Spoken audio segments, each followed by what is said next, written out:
Good out during the day. Do you know you get the vibe? Some people. Do you not think I'm quite the same every day? No, I'm more. I would say 8 out of 10 days but then, do you know what? But we all have our days that we're kind of a wee bit. No, there's triggers for that though when you come in and. What's the trigger? You know yourself. What will trigger you often here? But we're full of pleasant people. No, so you don't come into me till about 8:30, so I don't trigger you. It's not you. Who triggers you? Who? What? No. What? Well, say for instance there was a dirty cup left there. That would trigger. Would it? Would you wash it? No. No, so what? Just give out about it. You just scold away. Or if the microphone was left the wrong way. Yeah, exactly. Basic stuff. Yeah, or somebody didn't plug in your headphones when you're going to No, don't mind that. So that's all right. You don't need to do that, Leah. I can do that myself. All right, but I like to look after you. You made your own coffee this morning? I did, yes. You took 2 cups. I thought, God, gee, there's the first. See, do you know the funny thing? I always was, not critical, sorry. I always could never understand people who... stopped at a coffee dock on the way to work or talked about, I need a cup of coffee. I have noticed in the last wee while now that I do find that I can't function as well without a cup of coffee in the morning. Well, that's all right. Sure, a man of your age, you need a wee cup of coffee. Get you going in the morning. But it's just, you judge other people and sort of go, yeah. But then now here I am. But sure, whatever works. Do you know? Yeah, we have to get through the day, take it one step You were at a talking time. about words we don't use anymore. Yeah, bamboozled. Please and thank you. Oh, very simple word. And there's, another word that's just very hard to say. Do you know what? Probably one of the hardest words to say. I love you. Oh, that's nice. No, Greg, I love you too. No, but what word? What word do you think? Starts with S. Sex. You dirty old tomfoolery chat out of you. I don't know. It's a children's program here. We got. That's not after the watershed talking about sex on the radio. Oh my God. Boys or girls? No, what? S. Oh. Oh, sorry. Yeah. Say sorry now for saying bad words on the radio. At all. But sorry can be. Do you know? Sorry. One word. Sorry seems to be the hardest word. Sorry seems to be. Don't get me going, please. Bye. Love you. Okay, let's get the news at 9 o'clock. It's over to Donald Kavanagh. Thank you, Greg. Good morning. Properties have been searched in Donegal as part of a European investigation into a fraudulent scheme targeting people in Malta. Losses of around €1 million have been reported. There were no arrests. With more, here's Alan Cantwell. On Monday of this week, the National Economic Crime Bureau, in coordination with Europol and the authorities in Malta and the UK, carried out a day of action as part of an ongoing online fraud investigation targeting an international organised crime group with connections to Malta, Ireland and the United Kingdom. The operation centres on a scheme that targeted approximately 200 Maltese nationals, resulting in losses estimated at €1 million. During the operation in Malta, 2 individuals, a 25-year-old woman and an 82-year-old man, were arrested. As part of the investigation, Gardaí say they searched multiple properties in the Donegal area, leading to the seizure of electronic devices of evidential value. No arrests were made during this phase of the investigation, which is ongoing. An investigation is continuing into the death of a man from Derry in central London. 23-year-old Joshua Robbins from Claudy fell from a height at his block of flats in Holborn on Thursday of last week. His mother, Fiona Garrett, says she wants answers. She says the whole family is devastated. No one should have to make these decisions. No one with a child should be dealing with pathologists on their behalf. No one should be thinking about whether to bury or cremate their child. This week marks the 2nd anniversary of the restoration of the Stormont institutions, but it's been claimed the promise and potential of devolution hasn't been realised. West Tyrone MLA Daniel McCrossan says there is no coherent plan coming from the executive, which he claims continues to hide behind excuses. He represents the SDLP, which is the party in opposition. Mr McCrossan told the Assembly that people want delivery, but they're losing patience. And when delivery fails, what do we get instead? This executive, particularly the 2 senior parties, retreats into rows, rehearsed outrage and party point scoring, picking fights with each other to distract from the fact that they are not fixing a single problem facing ordinary people. People did not wait years for power sharing to return just to get stagnation, distraction and division. They want delivery, they want leadership and they want a government that works.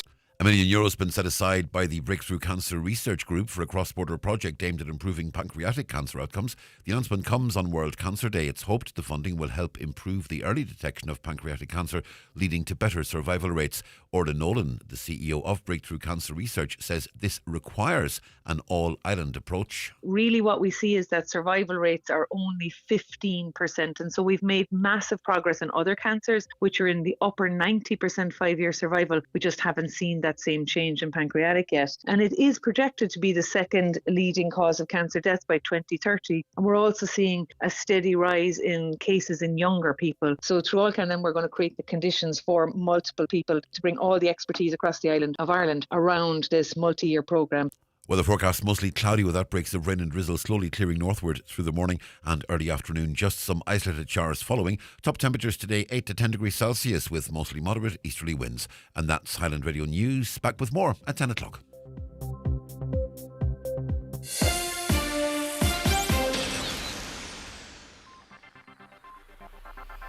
From 4 p.m. to 8 p.m, it's rush hour on Irish roads. Rush hour is also crash hour. As people take to the roads this evening, they are reminded that rush hour is a high-risk time. All road users are encouraged to carry out their journey with additional care during this time. Crash hour will continue from 4 p.m. until 8 p.m. throughout the week. A message from the Road Safety Authority. See rsa.ie. The Talk of the Northwest, the Greg Hughes Show on Highland Radio. Hello, good morning to you. 4 minutes past 9 for this Wednesday, the 4th of February. How are you all keeping? I do hope you're very well. I hope your day's going good so far. Thanks so much for joining us here on the show for the next couple of hours. We'll keep you informed and entertained, hopefully. And we've loads to talk about, and we want you involved in that conversation. And just a reminder at the top of the show of how you get in contact with us. Well, 086 60 25,000 is the WhatsApp or the text number, whichever you prefer. You can always give us a call as well on 07491 25,000.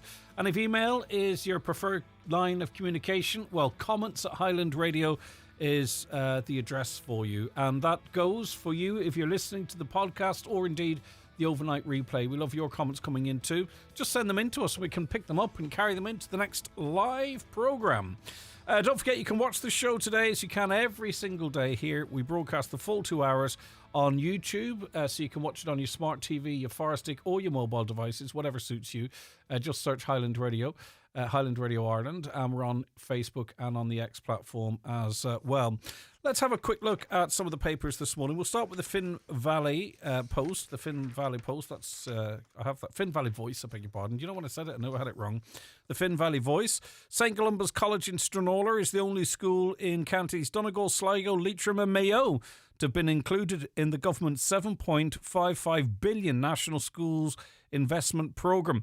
Now, they're not national schools, it's just a National Schools Investment Programme. The multi-million euro proposed development announced last Wednesday at the 1,000-student Stranraer schools expected to go to construction this year. Tom Rohn, principal of St Columba, said, "We're absolutely delighted with the good news that our school has been selected in the National Schools Investment Programme. We've worked on this project for 11 years since 2015, when the principal was Maeve Scully, and congratulations. It is wonderful news for the school and the area as well. But that's quite remarkable and stark when you look at it. One school in Donegal, Sligo, Leitrim and Mayo included in a €7.55 billion project. It would make you think. Plenty of coverage this morning on new findings that show courts here take 3 times longer than EU averages to conclude cases. And this comes up on this programme quite a bit. People believe the justice system moves too slow. I wonder, does it deter people sometimes then engaging in the process where they have a say? But Irish courts are taking considerably longer than the European average to dispose of cases and are facing an increasing backlog each year, according to a new report on the health of the justice system. Notwithstanding the length of time involved in resolving cases, trust in the Irish judiciary and the courts is high. A major report from the Law Society's Centre for Justice and Reform Ireland. The Centre's Justice Indicators report evaluated the resourcing, effectiveness and efficiency of the justice system. But the bottom line is that we have far fewer judges compared to the countries we are compared to. That is, of course, is going to be a factor. How long and how often courts can sit. We need more judges. Voluntary contributions has been on the agenda for the last wee while. It always comes up on this programme. When is it voluntary? When is it not? It often feels like it's not voluntary at all, or it's not made clear the contribution is voluntary. But parents will have to be told by schools about the amount of money generated from voluntary financial contributions they are asked to make and how it is being spent under new rules to be introduced by government. Now, I think this is kind of a sticky wicket for schools because, some schools will gather in this funds and they might spend some funds in one place and use the voluntary stuff for other things that maybe some parents might say, well, is it worth putting it into the arts or whatever it might be? Really, it's interesting that the government is calling on schools to be more transparent about financial contributions, but the reason those financial contributions are needed in the first place is because there's not enough funding from government to schools for free education. So schools that want to give the most full educational experience, which isn't always about, sitting in class learning math, they're having to ask parents to support that. It's kind of just interesting that it's the government that really should be funding schools more, yet it's they that are asking the schools to be more transparent with the funds they have to gather because of the shortfall, if you get where I'm coming from.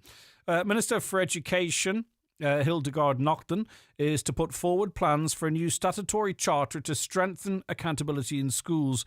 In 2023, charities maintained that some parents were being asked for payments of €350 or more in voluntary contributions. The government has previously insisted that it must be made clear to parents that such payments are not compulsory. However, schools say they're forced to seek money from parents because they do not receive sufficient state funding to meet everyday expenses. So we're interested in what the implications of this might be. I'm all for transparency. I think everything in this space should be transparent, but that means everything, including government's funding of schools and why it doesn't fund them more than perhaps it should. Well, not perhaps. I don't think that's controversial.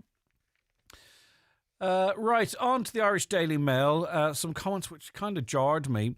When Jan Leeming booked a table at an upmarket 17th century country hotel as a birthday treat for a friend, she expected to find food and wine in a tasteful setting.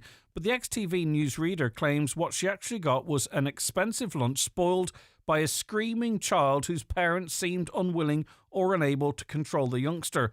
Miffed, she complained on X about her experience at the Pig at Bridge Place in Kent, southeast England, and struck a chord with some of her 12,000 followers who've also had meals ruined in restaurants and pubs by children. Miss Leeming, 84, said the parents seemed oblivious and that if diners could afford gourmet food at high-end venues, they could afford a babysitter. She also accused staff at the Pig at Bridge Place of treating her badly when she complained and said some even played with the child instead of asking its parents to deal with tantrums. What do you think about this? It's funny, we had received a similar communication from a listener and posted on our socials just in the context of this. We were going to do it anyway, but now seemed the right time to do it. I don't really think how much you pay should determine whether or not you're disturbed by children. You think at 84 you'd realise that, not all misbehaviour is misbehaviour either. And just because you're rich, why should you be insulated by the realities of everyday life? I love the sound of children. I've never been disturbed eating. And, sometimes too, you recognise that maybe there is a child that on the face of it seems like they're misbehaving, but that could be the parents' wedding anniversary and they've got no family support, and maybe the child maybe the child is playing up not for because it's bold, right? That's a very old-fashioned point of view. Now, obviously, we've all seen cases, and maybe I've been guilty of it in the past, whereby you could be a little bit more authoritative with the child, but it's not always the case. I just don't think that. I just think it's so snooty that someone, especially who's 84 and should know better, thinks that because they're paying more money to go into a place that they should have a different experience to the rest of us in terms of everyday life. Or maybe you are of the view that no matter the circumstances, if your child can't behave or be seen to be behaving, then you shouldn't be in a public space where other people are trying to chill out and relax. There's not right or wrong. I mean, there's a sort of a wokey way of looking at it and not, as some might describe it. But what do you think? Let us know. 08660 25,000. Is she wrong or is she right? If you pay big money to go in for lunch and a dinner, should it be in a certain environment that is sort of quiet and la-di-da? But why should having money, why would you want to insulate yourself from everyday life either? I don't know. What do you think? As I say, it's never bothered me. And I often think, because I've been there, And I was we were kind of there yesterday too. Sometimes kids don't play ball and you don't know in advance, and there could be different reasons for it. On to the Sun this morning, and the chair of the Dáil committee probing the use of AI by social media giants yesterday blasted X for refusing to send anyone to answer questions about online safety. Alan Kelly said it was extremely disappointing after Taoiseach Micheál Martin also asked the firm to appear before the watchdog. Reps from Google, Meta and TikTok will appear before the Committee on Arts, Media and Sports today. But there will be no one from Elon Musk's X, which has faced global criticism over its AI chatbot creating deepfake sexualized image of people, including children. The French don't take any prisoners. The French have raided X's office in France, and Elon Musk posted on his platform about it being politicized or a political witch hunt or something along those lines. And a Twitter account, an X account on behalf of the French government said something along the lines of that argument might work on an island somewhere, but not in France, which when a country is calling you out like that, that's next level stuff. Interesting though, I was listening to a bit of RTE in the way in, and they were talking about X, and they referred to child pornography on X, which I thought was really quite regrettable, because it's not child pornography; it's sexual abuse images of children, and I think the national broadcaster should be using that terminology when it comes to the courts. At the moment, the legislation is written whereby these images are referred to as child pornography. But child sexual abuse imagery is, or some version of that's a better way to phrase it, and it wasn't based on an Irish court case. So editorially, I'd love to see if RT would change that language, because it's not child pornography. These are children that are being abused. On to the Irish Daily Mirror now, and plans to ban scramblers in any public place will go before Cabinet today. Transport Minister Darragh O'Brien will bring proposals to senior ministers, and if approved, it will enable the immediate drafting of regulations to prohibit scramblers on all public places, including roads. This will not require new legislation, but will be built on existing legislative frameworks. Minister O'Brien also intends to amend existing regulations to streamline the process for confiscating and destroying seized scramblers, and that's off the back of that awful tragedy last week. Darragh O'Brien, of course, now the Minister for Transport. We are still engaging with his office to try and get some sort of a comment on the decision to take away the afternoon flight from Donegal to from Dublin to Donegal. We were talking about that extensively on the programme yesterday, and also to have the PSO flight grounded in Dublin overnight and then flying up to Donegal in the morning. The concerns being that it could be delayed or cancelled because of the busyness of Dublin Airport. Of course, his office is responsible for that, and we are continuing to make inquiries in relation to that. And finally, the Bermuda Triangle has long been shrouded in mystery, with countless ships and boats vanishing without trace in its waters. But scientists reckon they may have solved the puzzle after uncovering forces beneath the ocean. Experts have long suspected a mixture of environmental factors and methane gas bubbling up from the seabed has wreaked havoc on the buoyancy of craft. It's a world away from far-fetched theories of alien abductions or time portals. Scientist Ronald Napper told What If Science that a methane field could have existed in the area but may have since dissipated. Lee was talking a little earlier on about things from your childhood, or maybe words, not from your childhood, but from years ago that no longer exist. I remember, and I think I've said this on the programme before, the Bermuda Triangle was like real.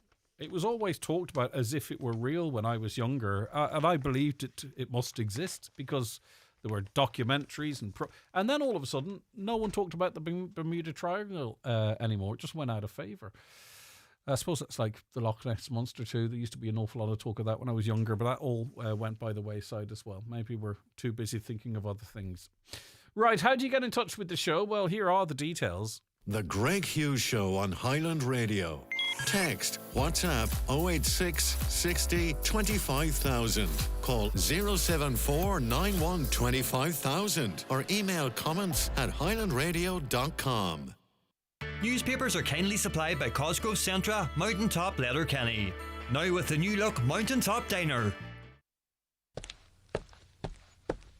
Take a step towards a new career at the Zeus recruitment event this Saturday. Available positions include production operators, machine shop technicians, and qualified tool makers. Meet hiring managers and speak directly to the company to find out what's on offer at the Zeus recruitment event this Saturday, the 7th of February, from 12 to 3 in the Zeus facility at Business Park Road, Letterkenny. Trade up for 261 with Opel and drive into a new year in style. Discover the Corsa, Mokka, Astra, Grandland, and the all-new Opel Frontera. It's back and ready to test drive. With a 5-year unlimited mileage warranty, flexible payment options, and a €1,000 trade-up bonus across the entire Opel car range. It's the perfect time to find your new Opel at Manor Motors Opel. See manormotors.ie for details. Join me, Marty Friel, every Friday night for Rockin' Hits on Highland Radio in association with Arena 7. Big kids or little kids, Arena 7 have a party package for your child's birthday. Laser quest, bowling, darts, pool, soft play and great food. See arena7.ie. Are you female, currently unemployed and looking for a new career in construction? Rural Enterprise Skillnet is delighted to announce the next Women in Construction programme commencing on March 2nd in Letterkenny. For more information or to apply, visit ruralenterpriseskillnet.ie. Closing date for applications is February 16th with interviews on February 18th. This Rural Enterprise Skillnet programme is co-funded by the Government of Ireland and the European Union. Attention Donegal, Derry and Tyrone. PD Bathrooms and Tiles are proud to unveil our newest and most stunning showroom in Lisfannon Business Park, Buncrana. Located right opposite the Northwest Golf Course, we offer unbeatable quality and incredible value. For 30 years, we've been the experts in total refits, stocking and serving as the sole agent for many top brands. Visit us today and transform your space with the finest bathroom and tile solutions. Telephone 93 95 884. PD Bathrooms and Tiles, where excellence meets value. Lisfannon Business Park, Buncrana, F93H10F. Highland Radio Time Checks brought to you by EirGrid, the operator and developer of Ireland's electricity grid. EirGrid, powering up communities, powering up Ireland. The time is 9:20. We're joined on the programme now by Councillor Declan Meehan, member of the Regional Health Forum. Good morning, Declan. Thank you for your time. Morning, Greg. Right, we read a report recently which shows that the HSE still owns almost 200 vacant properties in sites across the country. 10 of those are in County Donegal. So do we know the makeup of the properties in Donegal? So I suppose when we talk about 10 properties in Donegal, there's a variety of them which are being considered for disposal and ones which are actually in the process of being disposed of, if you like, which basically means that they're in the process of being sold. But they're kind of right across the county. The old Dunfanaghy Health Centre, the old Fulcara Health Centre, right over to Lisfannon as well. So they're all over the county and they vary massively in size, both in the size of the building and the size of the sites. Would any of them be useful, do you think? Because I can imagine, and maybe some of those that you described are, we're familiar with these sort of tiny little houses on the outskirts of villages, right, which is effectively one room with a really small office off the back of it, which is probably of no use, really, unless someone were to extend it or develop it. Some of it's going to be that type of property, I presume. Yeah, there's a number of them which are those old standard buildings which were probably built around the 50s or 60s to a standard design. But I think that even when you consider those, they can be located in the centre of towns and villages, and they could be ideal locations for other things or for development on that site. So I think that questions need to be asked around the disposal process that the HSE goes through, what assessments and reviews of the property are taken into consideration. Like a note, even say last year on the HSE capital plan, there's a number of planned decongregation sites or residences, which is basically independent living units. And some of these could be potentially useful for housing independent living units in them, for a person or a couple or whatever, even if it's small, or if they're extended on site. Again, they're ideally located in the centre of towns and villages. But I think as well, an awful lot of these sites nationally haven't even been considered by the Land Development Agency for potential housing. And I think that as a matter of course, all state-owned land should be considered first and foremost for other state uses by agencies, including for housing. So in layman's terms, are you saying the likes of Donegal County Council should get first dibs on these properties, assess them and see if they could be repurposed? Absolutely, yeah. I mean, I don't see why not. I think that when we look at, if we knew more about the HSE's process and how they assess this, if they don't consider themselves to have any use for that site, rather than putting it on the private market, that first dibs should be given to other state agencies like Donegal County Council for the development of single unit housing or maybe small housing developments. Because again, an awful lot of these are ideally located in town and village centres. In terms of how we are planning for the future, are we looking at the type of properties, the type of developments we might need, Declan? You talked about maybe congregated living or whatever it might be. We know where we're going demographically. From inside looking on, are we planning for what we know? Because sometimes we try and make decisions without the data, but we have the data of what kind of housing stock we'll need. Yeah, look, the short answer for that, Greg, is that we're not planning. We're not planning sufficiently for an older demographic. We don't have the housing stock that we know that people want to be able to right-size or to downsize as they become older. And also in terms of social housing, there's such a flurry, obviously, and there needs to be to meet current demand that's existing in the system, that we don't have the time or the foresight to actually look forward and say, do you know what we're actually going to need is an awful lot of 1 and 2 bedroom houses that are single story, that are in town and village centres for older people to be able to right size later on in life. Yeah, and as a choice, that's as a choice. Yeah, because a lot of people will want to do that. Finally, any update in relation to any information from the Department of Housing on a scheme for social housing affected by defective concrete blocks, Declan? No, look at Greg, at our last effective concrete blocks meeting there a few weeks ago in Lifford, it was the same old story. And, to be very fair, Greg, you have to feel for the staff that are responsible for the so-called social housing remediation scheme, because it's non-existent at the minute. The council are doing a lot of preparatory work to have houses ready for remediation, but we are still getting nothing from the Department of Housing.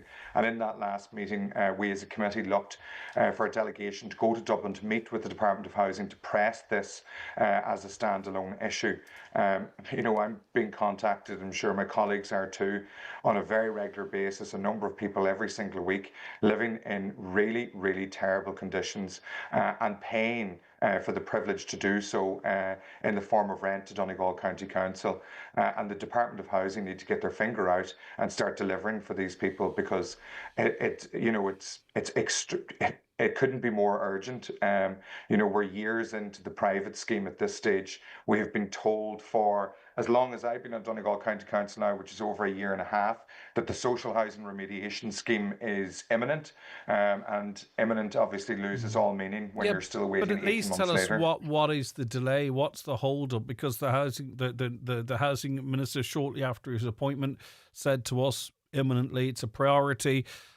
He said to somebody else there towards the end of last year, a couple of weeks away even, right? So if give us a timeline, what's the hold up? What could possibly be the delay? Because it's a purgatory for people living in these houses. And as you say, we've all had contacts from parents concerned that their children are in rooms with the black mold in the corners. All the stuff that we're told is not just damaging to your health in the short term, but the long term as well. So, this is and yet we see the other scheme down the country progressing without hardly any political pressure, which I don't get. I think that this is the real frustration, is the lack of communication over this, the lack of urgency from Dublin on delivering on this.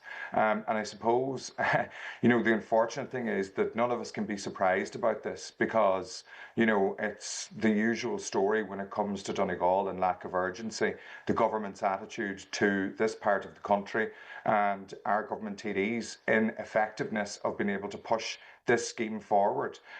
We are talking about up to 1,800 houses at the best estimate at the minute.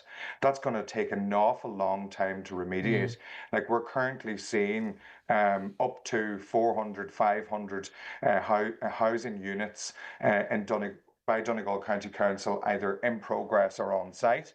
And yet we know that we have, on top of the thousands of people on the housing waiting list ordinarily, an extra 1,800 households that need to be reaccommodated, either in their existing homes being remediated or very likely being relocated elsewhere in a different development. So, we need to know exactly what's going on because we need to be able to progress this for the people who are suffering this. Every paper, front page is inside for whoever buys them. It's all about, Facebook and all of these social media companies coming before a committee to talk of transparency, openness, explaining algorithms, what's going to happen next, talking about CEOs being held accountable. Great, I agree with all of that.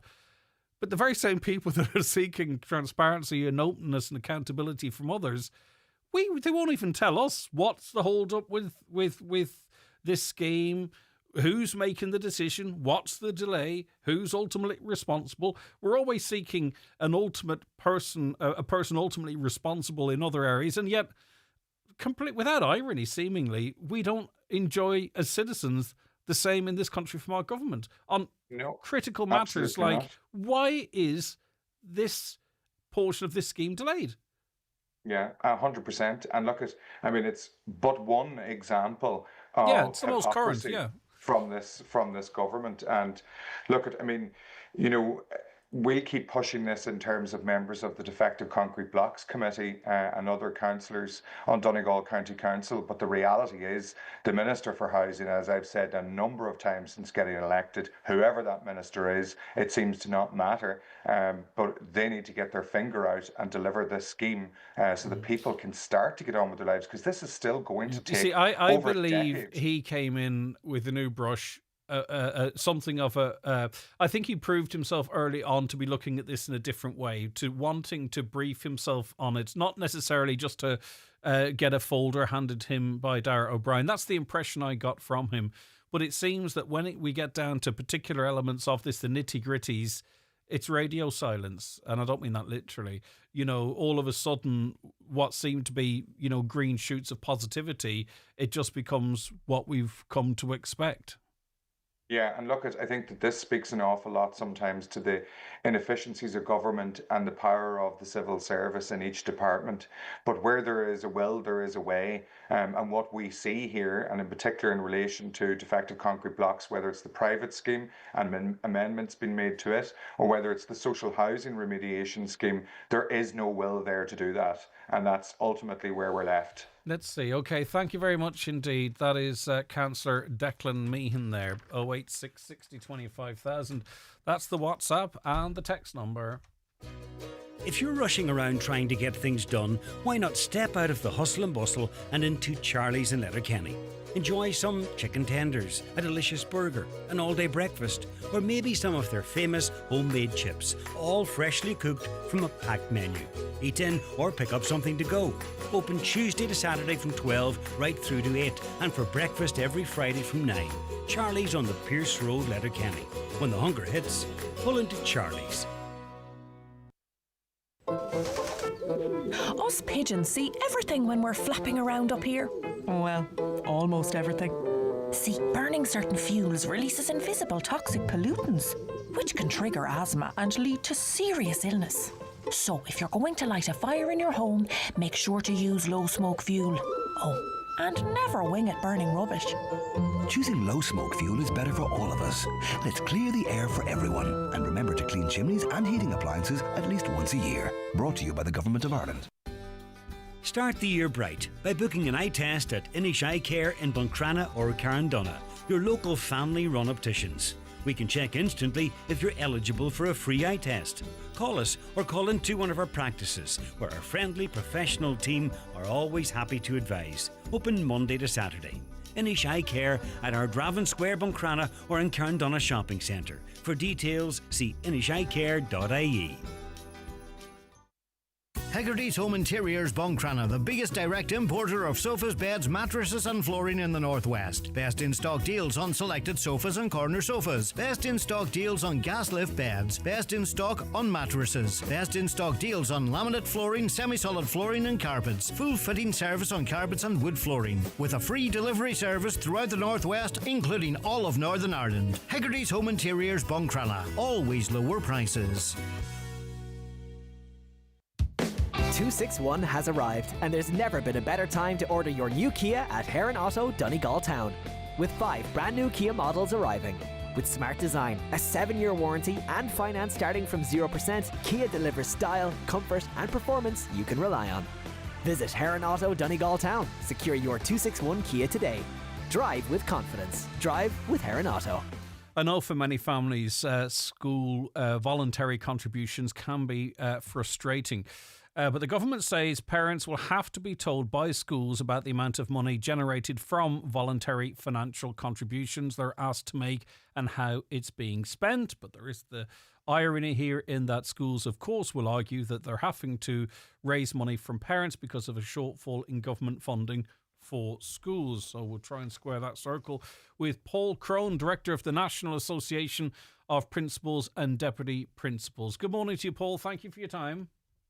Good morning, Greg. Delighted to be here. So in the first instance, it's up to each school. It's at their discretion, is it? How much to seek from parents. Talk to me about what the likely process of that is at the start of the year or when budgets are being worked out.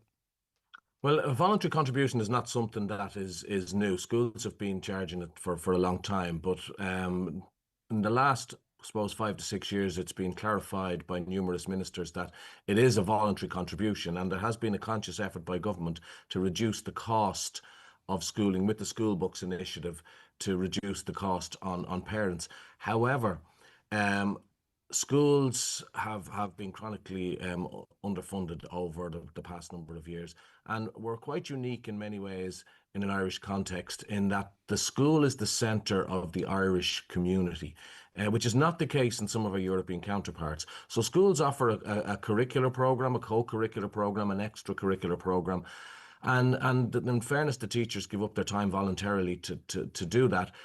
Yet there is a real need to fund those activities, be it school buses, be it equipment for sports, equipment for music, drama, chess, all of those other activities, co-curricular activities such as visits to plays or things like that. So a school will look at, on the basis of over the last number of years, what it has been able to offer and what the costs of those activities are and how they may have changed, and will try and put a figure on it, being very mindful that they don't want to overburden parents, but they do want to try and use the loaves and the fishes analogy to try and get the best value out of limited resources that they can get. Do you think it would be fair to say, Paul, that the government does provide enough funding for the core elements of education, i.e., you get into school, the teachers pay, the lighting, the heating, and then away you go again? Is there enough funding from the state for that? And when we talk about voluntary contributions, are we talking about additional things that make sort of maybe the educational experience more rounded? In general, schools would not use the voluntary contribution to pay for core activities. Schools have been under pressure as of late with the cost of living increases, and particularly with fuel prices. And that's been acknowledged by successive governments over the last number of years that have given once-off cost of living increases to schools. And for the first time in many, many years, this year they did increase the capitation to schools. But yes, the Department of Education cover the cost of the teachers' salaries. They cover some routine maintenance. They cover emergency works on buildings, all of that, and they give school money to provide classroom materials. They give them substantial money for school books and all sorts of things like that. Yet there is absolutely no funding for the extracurricular program, which we all know in Ireland, many students will choose the school that they want to go to because of the extracurricular offerings that they would make. A student who is musical will go to the school that puts on the best musical. You'd say with hurling and football, they would go to particular schools for that, and it's an integral part of Irish society. So yes, we would be calling that schools do require more funding to offer the full holistic package to students. All this talk of well-being is so important, and we recognise that we want to produce well-rounded individuals, and well-being comes from connection and being connected with the school, feeling that you're valued and that you have a connection. The extracurricular and co-curricular programs play such an important role in that for schools. The Minister for Education is getting involved to try and get more transparency in this area. Now, initially for me, that kind of slings a bit of mud, right? Because why would an education minister be seeking more transparency unless she thought there was something going on? I'm not saying that's what her motivation is, and I'm certainly not saying there's something going on, but that's the kind of environment it creates for me, to be honest with you. Would there be any resistance to more transparency, i.e. we raised €27,000 through voluntary contributions, 7,000 went on gym equipments, 8,000 for the school play, 4,000 for school instruments and such and such. Will there be any pushback or resistance in relation to that, do you think? The short answer to that is no. This is part of what is the Charter Bill, which has been on the cards for quite a while, which is going to put into a legislative footing for the first time the partnership agreement arrangements between schools, parents and students. And over the last number of years, since the Ministers for Education have come out and said the voluntary contribution is exactly that, voluntary, and parents don't have to pay it, schools have voluntarily started to do that process anyway and say, look, if you're giving us this amount of money, this is what we're spending it on. This is the value we can add. So they have been doing that anyway for parents. And by doing that, what they have noticed is that there has been a slight increase in the payment of the voluntary contribution because parents can see the value. They want to invest in their child's future and in their positive school experience. So I don't think there'll be any resistance, and I think that transparency is a positive thing, and it protects everybody. If it's, obviously each individual school is individual, and you do get stories of certain schools doing things a certain way where it's not your payment is due, and you keep getting the texts, right? And it's not really framed as voluntary. I have them on my phone, so I can say that without fear of contradiction, that you get a sense that, you have to pay this. Should it not be made more clear that, if you can afford to pay this, we would very much welcome it. Stop bombarding some schools, bombarding parents with texts where it feels like it's your credit card company having a go at you. And also to ensure that no school seems to connect an experience or a service at a school with the payment of these voluntary fees. I'm saying some bad apples could be the whole barrel's worst enemy in this. Would you recognise that is the case, and that maybe we need to be slightly more uniformed and genuinely more transparent about what is and isn't voluntary? No, you make a valid point, and it's the same in everywhere. Schools are put to the pin of their collar, and they really value the parent contribution.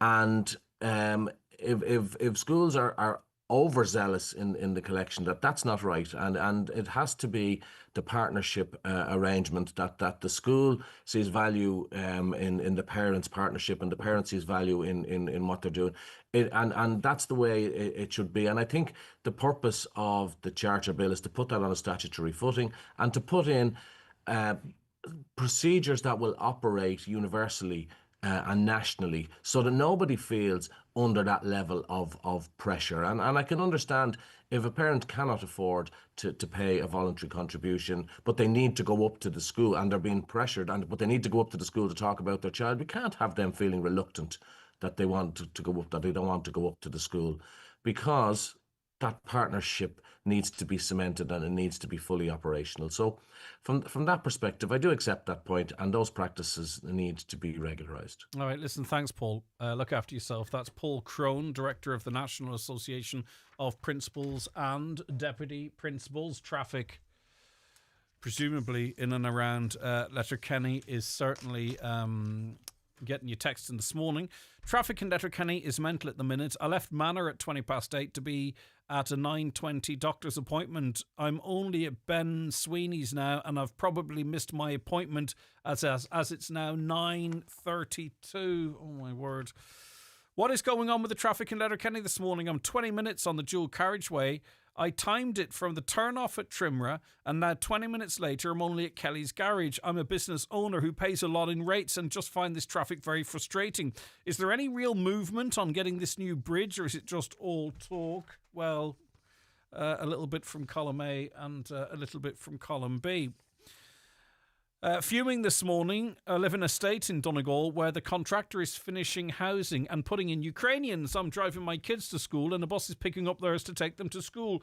What a joke Ireland has become, and looking for a house and can't get one, so the Irish go homeless, both of us working and them getting everything handed to them. We need to dig a little bit into that. We might call you back and try and get some information as to where you're talking about. We have an open rental market here, I'm not sure. Are you saying that these houses have been targeted at certain individuals? Are they paying rent? Is it private houses? Is it public houses? You know what I mean? Like, I understand where you're coming from. I understand the frustrations, but we need more information in relation to that. Another, the council are taking rent from the tenants, so why are they not obliged to fix these houses themselves and stop blaming Dublin? It's an interesting point. It really is an interesting point. Children in restaurants and children in public. Rich people don't put manners on their spoiled brats. Another, hi Greg, we went to Gordon Ramsay's in Liverpool with 4 kids. Afterwards, an older couple approached us to commend us on the behaviour of our children. We were delighted. I suppose manners is easily carried, but not every child takes instruction in the same way. And sometimes there can be other reasons as to why their behaviour appears bold. They could be for an example, and every child is different. That's why I'm avoiding terminology, but they could be on the autism spectrum, for an example. Are those parents not entitled to go out and have something to eat as well? A caller says that lady clearly has no children. Yeah, indeed. I think if you have children, you understand it's not always like that. And you can say in the kitchen, right, we're heading now. Are you going to be a good boy? You're going to be a good girl? Yes, of course. And halfway through the starter, then it starts. What do? Do you get up and leave? Or do you sit and endure it? You know exactly what I'm talking about. And then people are looking at you. It's the same if you go shopping, There's mums and dads go shopping. They don't have any support with them. They have to bring their child who might play up in the shop in inverted commas. There could be for other reasons. And everyone's looking at them, and it makes life really, really tough. Sometimes we just need to take a deep breath and think about the situation. You're sitting there, lovely steak, you've got the money to buy it. What's other people going through? What's their story? What's their lives? What's in their minds? Right, let's get a quick break out of the way, then we'll be back with more. Join Homeland and Nutrius Animal Feeds for the Donegal Silage Awards and Farming Outlook evening on Wednesday, 4th of February at 8 p.m. in the Clanry Hotel, Letterkenny. Learn from industry experts on the evening, including Dr. Tim Keaty from Chagas and Thomas Burke from the AFA. For full lineup and topics, see homeland.ie. Looking forward to seeing you all there. Stop scrolling, start driving. Meet the all-new Kia Sportage, Donegal's best-selling car from Donegal's best-selling brand. Smart tech, bold looks, maximum safety, 7-year warranty, 0% finance and immediate delivery available. Visit imotors.ie. Terms and conditions apply. iMotors, fearless generation. Celebrate your special day at Jackson's Hotel in Ballybuffet, one of Donegal's most loved wedding venues. From elegant ballrooms to riverside views, every detail is crafted for your perfect day. Your love story deserves a magical setting. Make it unforgettable at Jackson's Hotel and let your dream day begin at jacksonshotel.ie. Get the right tools or equipment to get any job sorted with the great weekend deal at Watson Hire in Letterkenny. Hire any tools or equipment on a Friday for one day and they're yours to use until Monday. 3 days hire for the price of one at Watson Hire every weekend.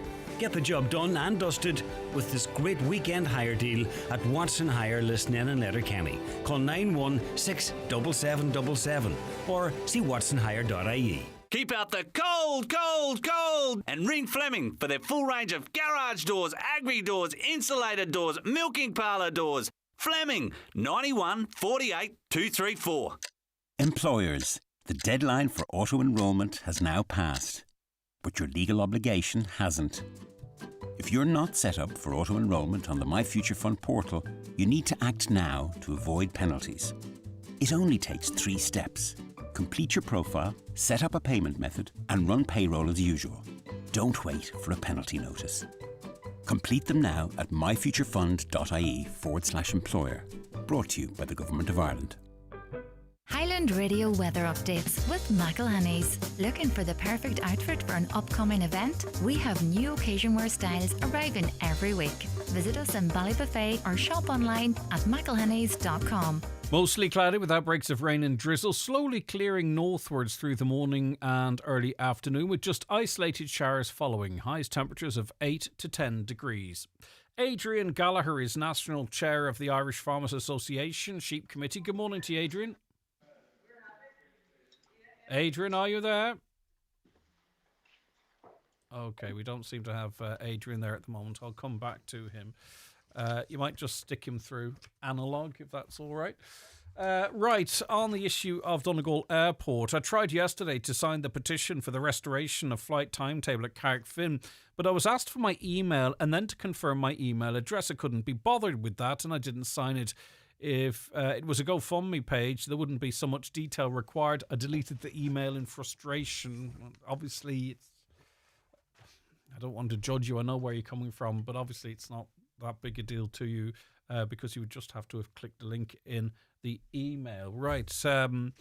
Let's go to Adrian Gallagher, National Chair of the Irish Farmers Association Sheep Committee. Thanks for joining us, Adrian. You're welcome, Greg. Right, you and others from Donegal are part of a group from the Donegal IFA officers at an IFA's protest at Bord Bia HQ. For those who may not be aware, what is this protest about? Well, for the listeners that are unaware of it, Greg, I suppose this protest originated when information came out from Larry Moran, who not only sits on the board of Bord Bia, but he also chairs the board. And his company is importing Brazilian beef and using it in his processed food factory that he has here in Ireland and exporting that then across Europe and in the UK. And of course, as you all know, Bord Bia is our Irish brand for promoting Irish food and drink right across Europe and in the world, of course. And it just doesn't sit with farmers and the members of IFA, farm families who have to go out and become Bord Bia approved and to do an awful lot of, jump through a lot of hoops, do a lot of recording, do a lot of medicine recording, you're tracking everything you do in the farm to ensure that your animals leaving the farm are Bord Bia quality assured. But yet you have a man who sits on the board and chairs that board of Bord Bia importing Brazilian beef. The government said last week they don't want to rush to judgment in this, and opposition parties have called for his resignation. How long are you prepared to stay in situ in relation to this? Well, Greg, we've been protesting here now since last Monday week, and our protest remained outside the doors of the headquarters here in Pembroke and Dublin. And yesterday, the decision was made to move inside the doors. So we had a mandate for around 50 to 55 IFA members, all entered the building and took up position in the reception area. Some, unfortunately, had to leave for reasons then last night.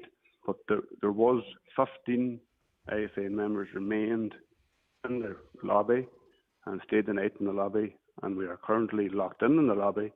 And we intend to stay until Larry removes his position, be it voluntary or by the Minister of Agriculture. Yeah, okay. Bord Bia say that, they respect anyone's right to a protest, but this is affecting staff, intimidating staff, now that the protest has moved indoors.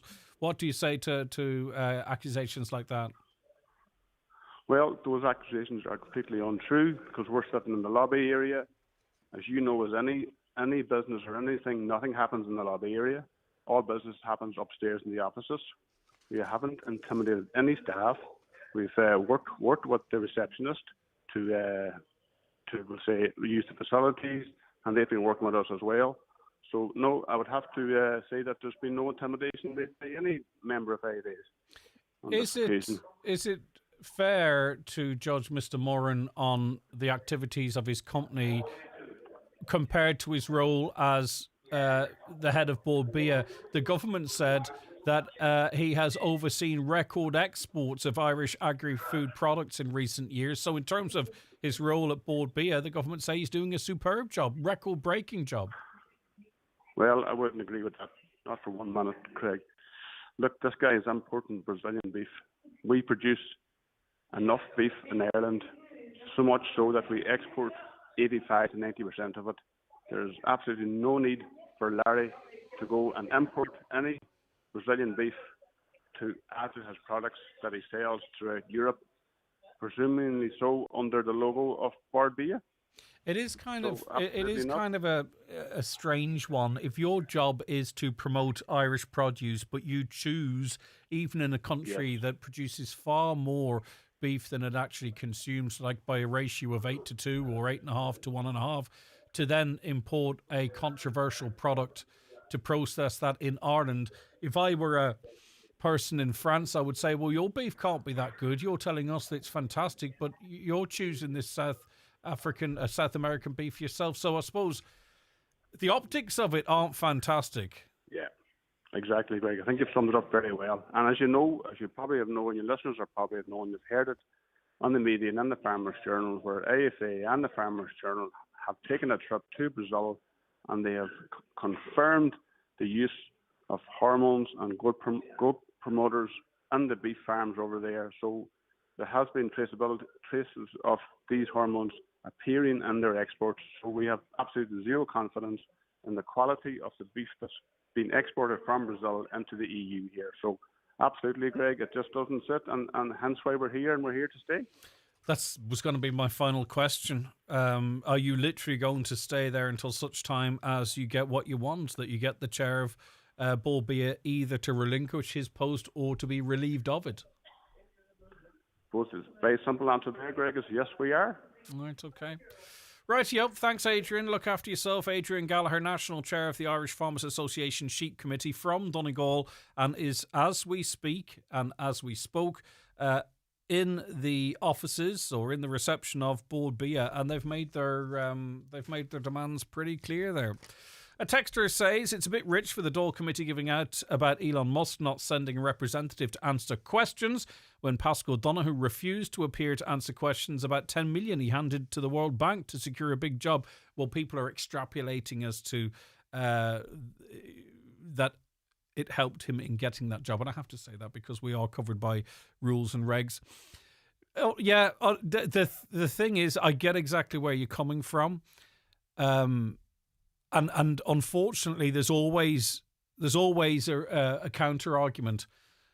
But Elon Musk, was seemingly very keen to holiday with a convicted paedophile, which for me is way out of the stratosphere compared to 10 million going to the World Bank, if you understand where I'm coming from. So whilst I understand there is a similarity in potentially the irony or whatever it might be, Elon Musk's association with a continued association after his conviction for being a paedophile, effectively, is a different kettle of fish for me, to be honest with you.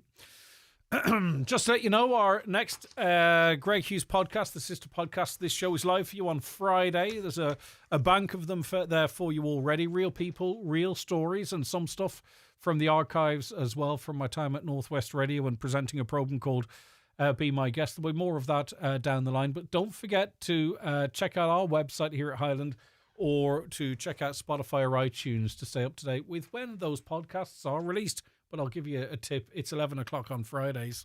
Ferguson Fuels is expanding again, now delivering daily to Letterkenny, Ramelton, Milford, Rathmullen, Kerrykeele, Portsalon and Fannin, along with all our usual areas. For affordable, competitive prices and fast, reliable deliveries, you can always count on Ferguson Fuels. To place your order, call 048 712 61366. Ferguson Fuels, keeping homes warm for generations. See our new range of comfortable storage beds now on display at Restex Beds Mountaintop Letterkenny.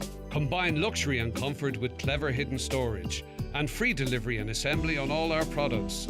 Restex Beds. Leave the rest to us. Are you going through intense treatment, alopecia or hair thinning? At the Donegal Wig Centre and Patrick O'Day Hairdressing, we have over 30 years experience helping people feel themselves again. In our private consultation suite, we have the largest selection of beautiful wigs and hairpieces in the Northwest, and we're HSE approved. To arrange your private consultation at the Donegal Wig Centre in Letterkenny, call us today on 9125476.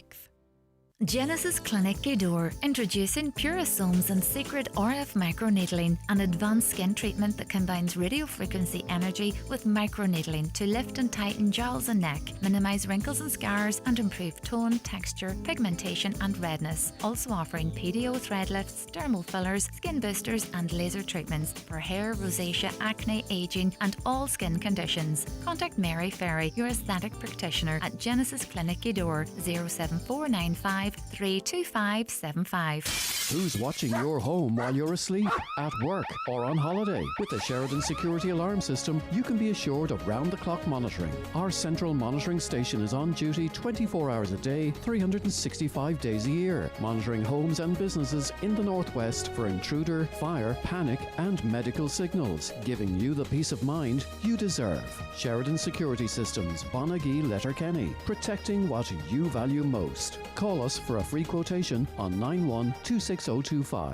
McGowan Hearing, one of the longest established audiologists in the Northwest, now have weekly clinics in Letterkenny, Buncrana and Carndonagh. Book your free hearing aid consultation at one of these clinics or with audiologist Darren McGowan in your own home. Call 07191 00208 or visit mcgowanhearing.com. Live, on air, online and on the Highland Radio app. This is Highland Radio News. Good morning with the Highland Radio News at 10 o'clock. I'm Ryan Brawley.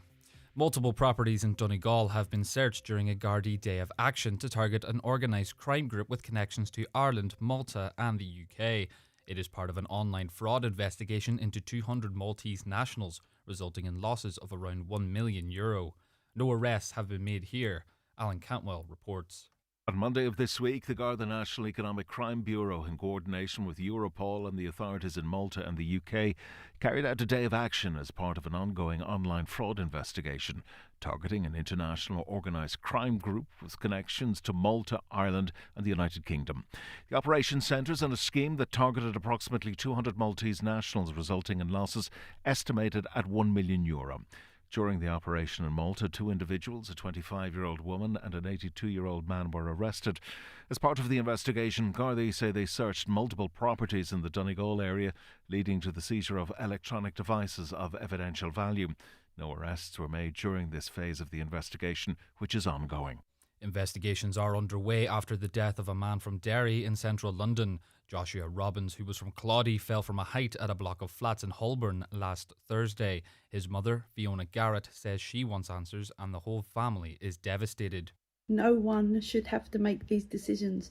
No one with a child should be dealing with pathologists on their behalf. No one should be thinking about whether to bury or cremate their child. A Midlands Northwest MEP says there must be dedicated funding for the Peace Plus programme in the next EU budget. Nina Carberry, a member of the Budget Committee, says the latest round of talks in Brussels comes as the Donegal Action Plan for Peace Plus, worth €7.6 million for 2025-26, is currently being delivered across the county. In Donegal, funding is supporting 32 peace-building projects, the most recent of which was launched at Mungorry Lake yesterday. Ms Carberry says the noises from the European Council are positive, but she wants specific guarantees. We're hearing positive noises in Brussels, which is welcome, but we cannot be complacent. There's lots of competing pressures on the next budget, so nothing is guaranteed. As we know, Brexit has caused a lot of uncertainty for community groups and sports clubs that rely on the support, so that's something that I really want to protect. The UK government needs to stand by its commitments too when the next funding round starts in 2028 as well. So we know how important Peace Plus is at protecting peace and supporting communities, and we need to make sure that that continues. The Stormont institutions have been restored for 2 years, but not all are pleased with the progress of the Assembly. West Tyrone MLA Daniel McCrossan says there is no coherent plan coming from the Executive Office, who continue to find excuses. Mr McCrossan is a member of the SDLP, which chose to go into opposition rather than join the Executive. In a speech marking the second anniversary this week, he told the Assembly people want delivery, but they are losing patience. And when delivery fails, what do we get instead? This Executive, particularly the two senior parties, retreats into rows, rehearsed outrage and party point scoring, picking fights with each other to distract from the fact that they are not fixing a single problem facing ordinary people. People did not wait years for power sharing to return just to get stagnation, distraction and division. They want delivery, they want leadership, and they want a government that works. The average number of sexual offences committed here is 43% higher than the EU average. The figures covering 2019 to 2023 are contained in a new report comparing Ireland's justice system to other countries. Alex Rowley has more.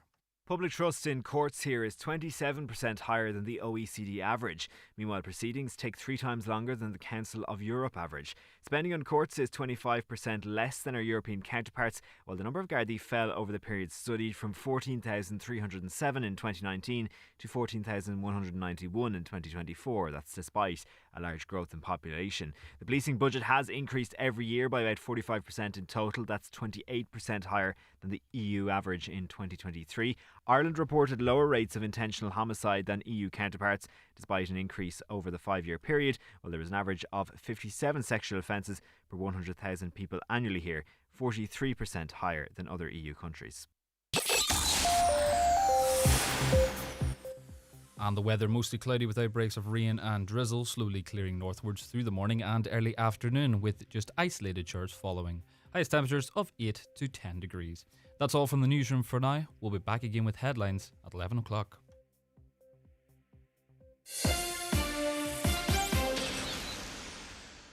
The Obituary notices for this Wednesday morning, the 4th of February.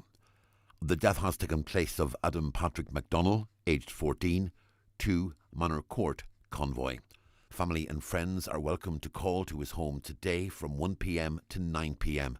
Funeral from his home tomorrow afternoon at 1:30, going to St Ninian's Church, Convoy, for a service of celebration for his life at 2 o'clock, followed by burial in the adjoining graveyard. Family flowers only, please. Donations to Little Angels School, care of any family member or Terence McClintock, funeral director.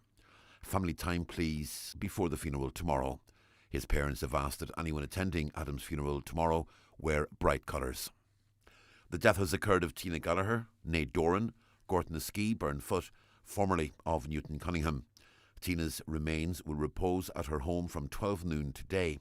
Removal on Friday morning at 10:15, going to St Mary's Church, Fawn, for Requiem Mass at 11 o'clock, followed by interment in the adjoining graveyard. The Requiem Mass can be viewed on churchservices.tv. Family flowers only, please.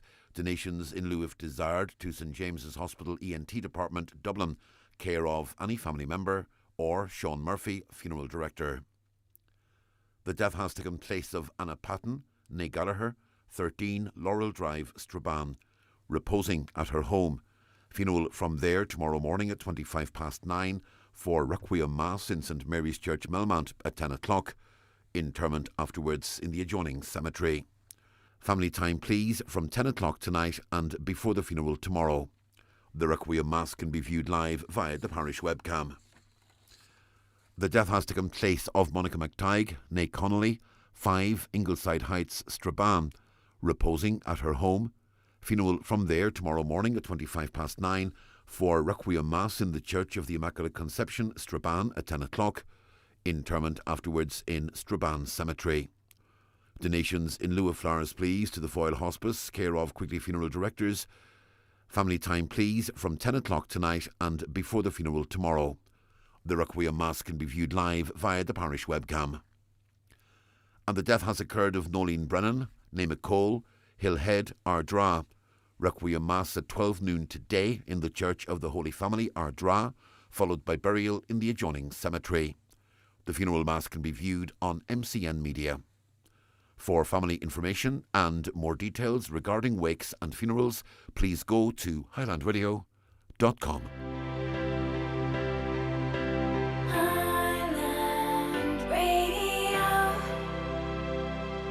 Discover the world of Double. Back in McDonald's Happy Meal. Race through the worlds of music, sports, space, and more. How quickly can your little one spot the match? Double's bursting with fun. Some fun, some food. It's all inside this Happy Meal. Until the 5th of March 2026 from 11 a.m. Includes one pre-selected Booker toy. Double range comprises toys only while stocks last. And you're very welcome back to the programme. It's good to have you with us. 086 60 25,000. That is the WhatsApp and text number. 086 60 25,000.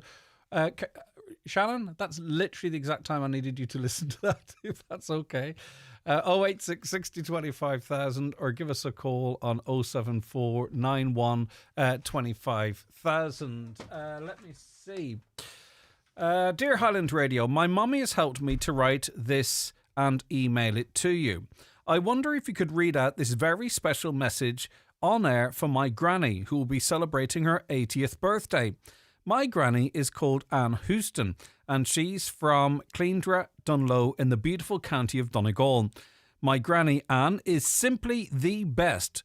There is nothing she does not know, from all the players of Celtic Football Club to the Donegal squad, how to beat me at Snakes and Ladders, to even giving me a good battle at Mario Kart on my Nintendo Switch. My granny is unstoppable.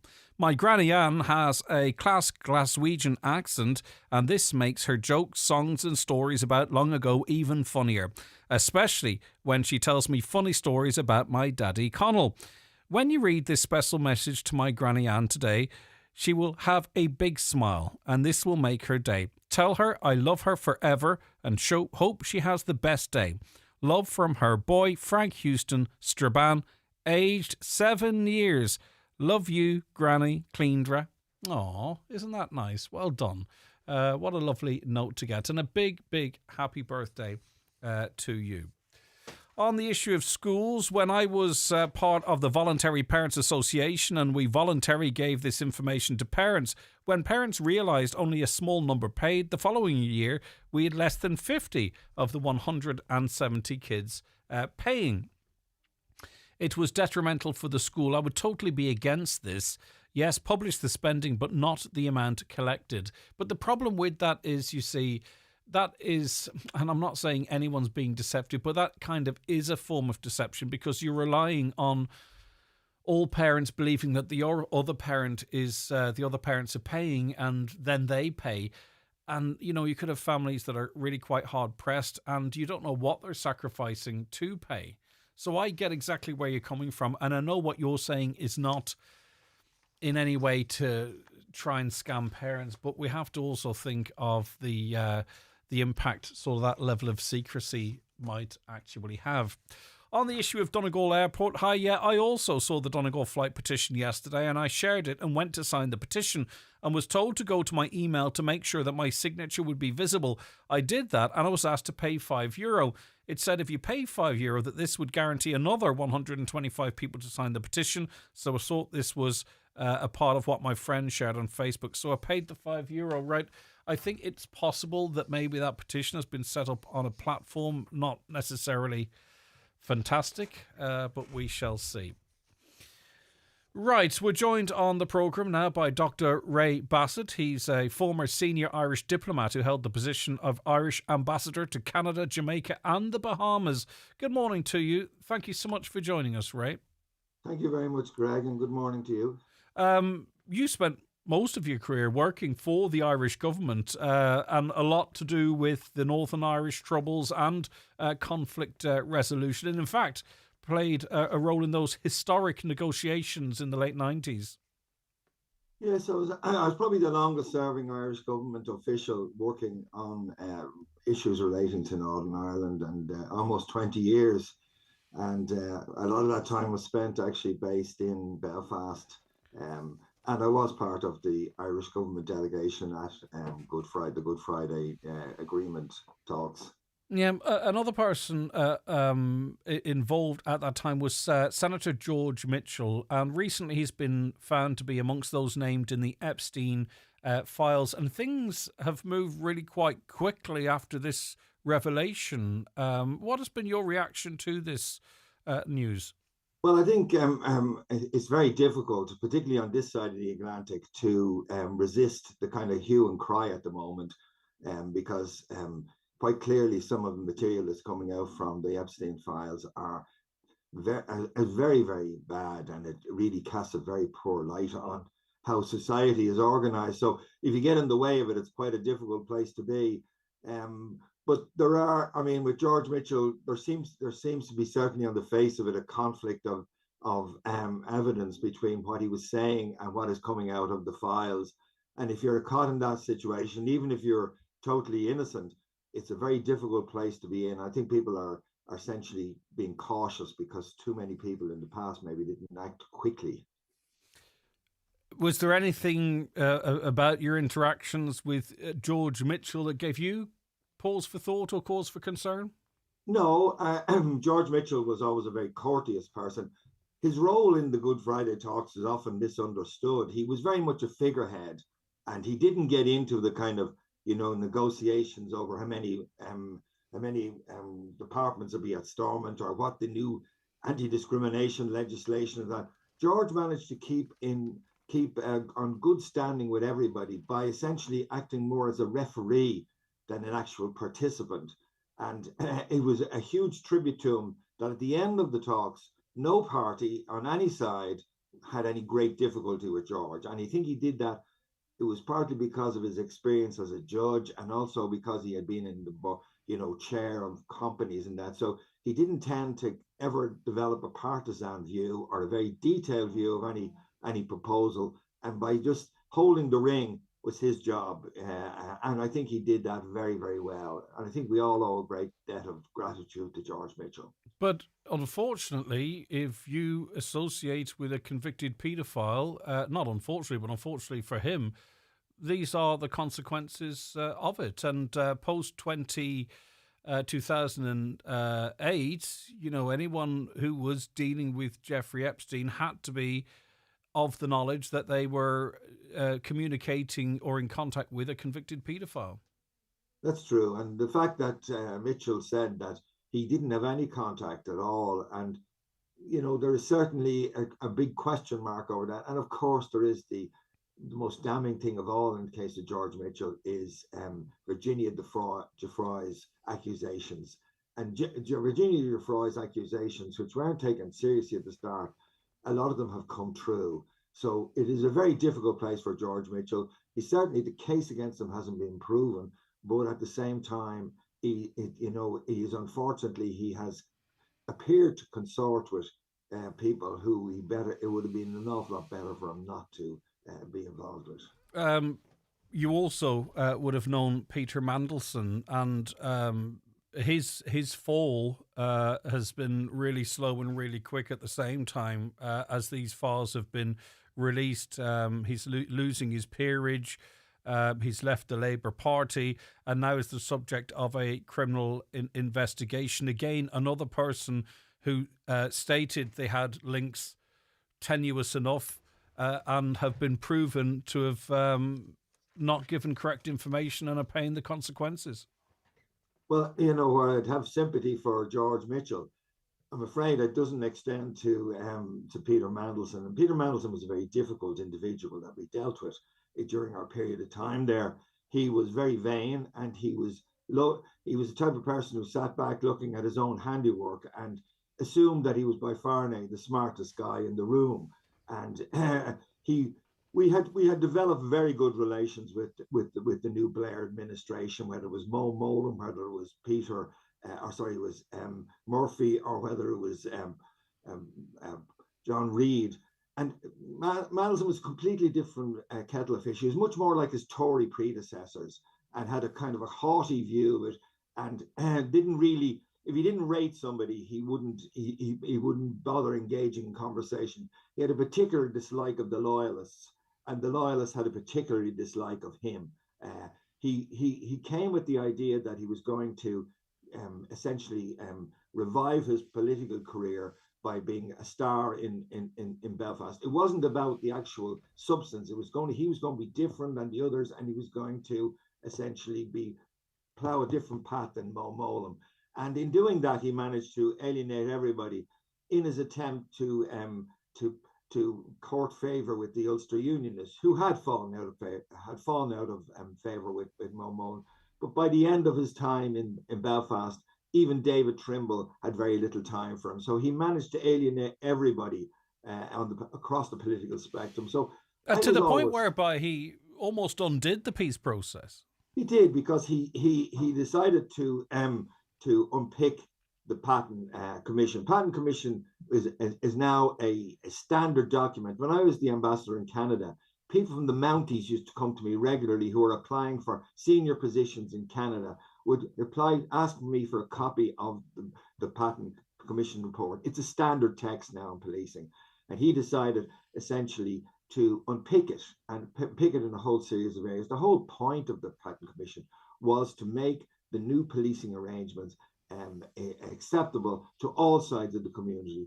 By the efforts he was making it almost impossible for people on the nationalist side, and that included the SDLP as well as Sinn Féin, to accept it, and that would have been a disaster. In a strange way, and I suppose this is all about perception and spin, he almost looks like a sympathetic character now, yet your experience with him was so much more different.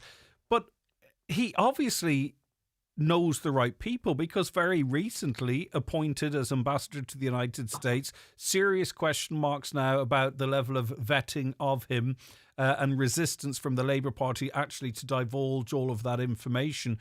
You know, it's contagious. This controversy is contagious, and it does make you wonder, how could someone with the information that was out there about him be appointed to such an important role, that critical relationship between the United Kingdom and the United States? Yeah, he's his own best spin doctor, and I was on lots of meetings with him. I never quite succumbed to the magic, but I think the view was, Greg, that Donald Trump was such an unusual individual that you couldn't, play the game normally. That you had to have somebody Svengali or whatever the right term is, who would be very unorthodox.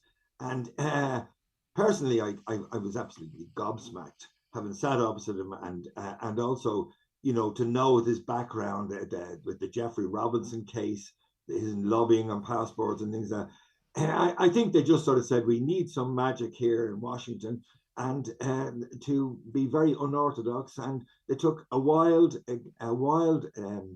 guess that this would be the right person, and it was a high risk maneuver, and it backfired spectacularly. What do you think the political ramifications of this will be for the Labour Party, I suppose, for Keir Starmer? Do you think this will end up going further up the chain? I think I think Keir Starmer is already damaged, and I think this is a further kick in the teeth for him, if you like. But one other thing that I know, because I worked a lot with Labour Party people, Mandelson was very unpopular. There was almost a fear that this guy has magic arts, so you don't annoy him. But there was no liking for him among his peers in the Labour Party, which again puts question mark as to how he kind of created this aura about himself that he could deliver in areas that others can't. I think it'll be damaging, and I think it again reinforces the wrong belief that all politicians are out on the make. And Mandelson is a very, very unusual character. He is not typical of the Labour Party of Britain or any party in these islands, Yes, but it is interesting just to hear you describe him. His character traits are seemingly quite similar to a lot of the people that we've found to be associated with Jeffrey Epstein and Epstein himself. It's just interesting. Yeah, I mean, there is an adoration of the of glamour and of wealth, which it seems to attract people, politicians include some politicians on it, but it's a very, very unhealthy development in a society. And I mean, anyone who's working inside government, you do see appointments which you scratch your head at, and this is done because of links between individuals, and is not on merit by any manner of means.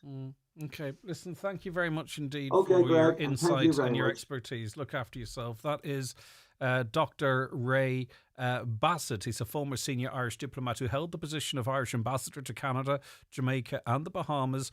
He also worked with and knew, certainly was working on the same project as Senator George Mitchell and the now disgraced Peter Mandelson. And George Mitchell, I suppose, too, is disgraced because a leading university in Northern Ireland is cutting ties with the former US Senator over his links to Jeffrey Epstein. What are they doing? They've removed a bust of him and have also denamed a peace centre that was named after him. So a lot of stuff is coming out in the wash. It's time for Vision Ireland Bingo on Highland Radio. It's Wednesday, the 4th of February. You're playing on the blue sheet for the daily prize of €1,200. The reference number is S8. It's game number 6. The numbers are 30, 44, 33, 61, 84, 15, 64, 72, 14, and finally 26. Phone your claim to 9104833 before midnight, leaving your name, contact number and the name of the shop where you purchased your book, and we'll call you back the next working day. Get all your Vision Ireland bingo information at highlandradio.com. Nutrius XL Yo with Lamb and Nutrius Yo with Lamb Crunch are both formulated to ensure a vigorous lamb and excellent milk yield. Avail of our lambing season offer. 25 kg bags, buy 10, get 1 free. And €15 off per tonne in bulk. Available at your local Homeland store. Or contact your farm commercial specialist. Visit nutrius.ie for full nutritional information. If you're getting new furniture or it's time for a change, pay a visit to McGinley's Furniture in Letterkenny. There you'll find a selection of suites, beds and bedroom furniture, dining room and occasional furniture. You'll be amazed by the selection and pleasantly surprised by the prices. At McGinley's Furniture, Portlink Business Park, Port Road, Letterkenny. And online at mcginleysfurniture.com. Celebrate love in style at Villa Rose Hotel and Spa. Say I do at Villa Rose Hotel and Spa, Ballybuffet, where elegance and romance inspire each celebration. Intimate ceremonies or grand celebrations, every moment is perfectly designed. Begin planning your wedding today at villarose.ie. If you're feeling unwell, Clinic 45 is now open in Letterkenny, providing expert care with a wide range of medical services, including blood tests, vaccines, minor injuries and prescriptions. Consultations are just €45. Clinic 45 now open Monday to Friday at Fort Lynn House in Fort Breachill Park, Letterkenny, opposite the New Duns. No appointment needed. See clinic45.ie. Okay, you're very welcome back to the Greg Hughes Show here on Highland Radio. 086 60 25,000, that's the WhatsApp and text number, by the way, or you can give us a call on 074 91 25,000. And as always, you're keeping us really busy on the phones, which is great, and I will catch up on some of those comments as we go on. But of course, we've quite a bit to fit in. On the issue of farming, Board Bia has markets and provides a quality assurance for beef that is processed in Ireland, not beef from cattle produced in Ireland. A distinction as a farmer's son. I was not aware of it until last week. Indeed, but that's not a distinction that everyone is aware of, and those dual roles can be quite confusing.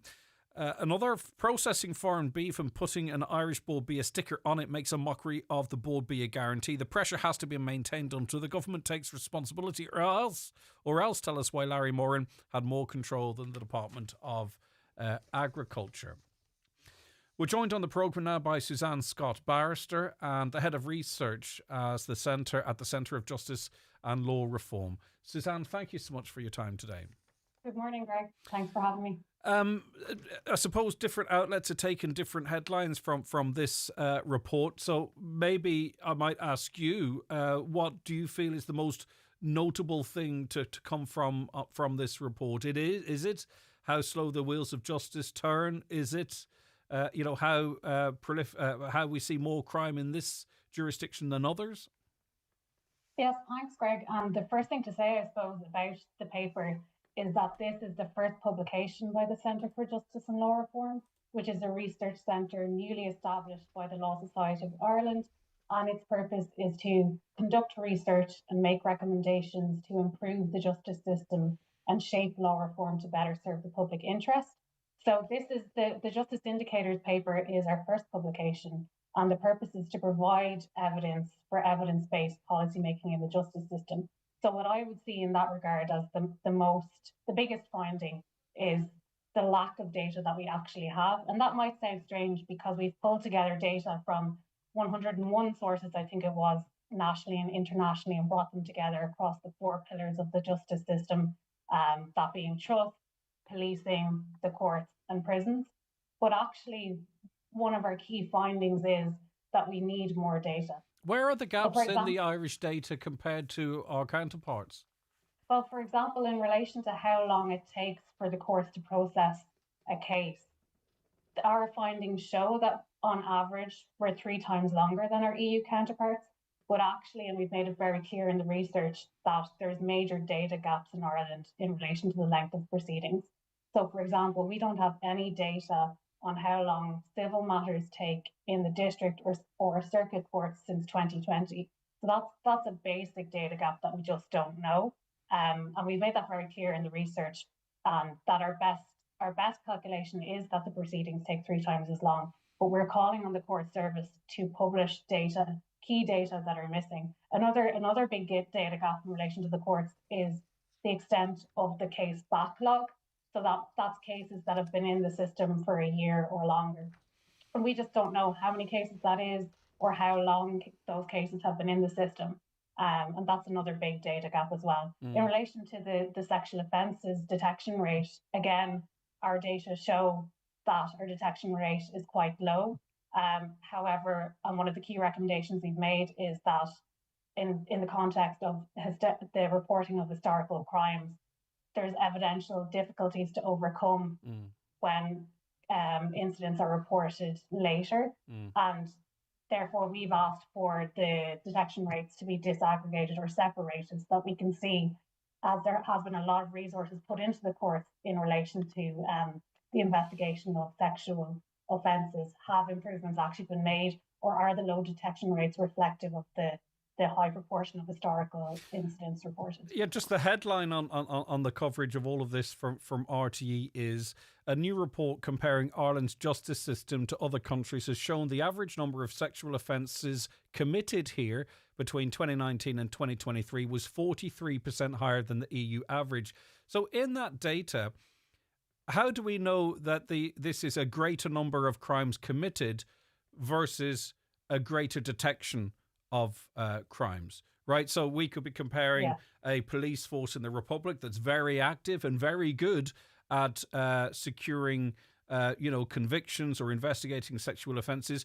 And we could have a country like Spain that might have quite a relaxed attitude to it in terms of resources. I'm not saying that's the case. I'm just pulling an example. So from this data that you've pulled, how can we conclude that we have a higher number of sexual offences committed compared to other nations?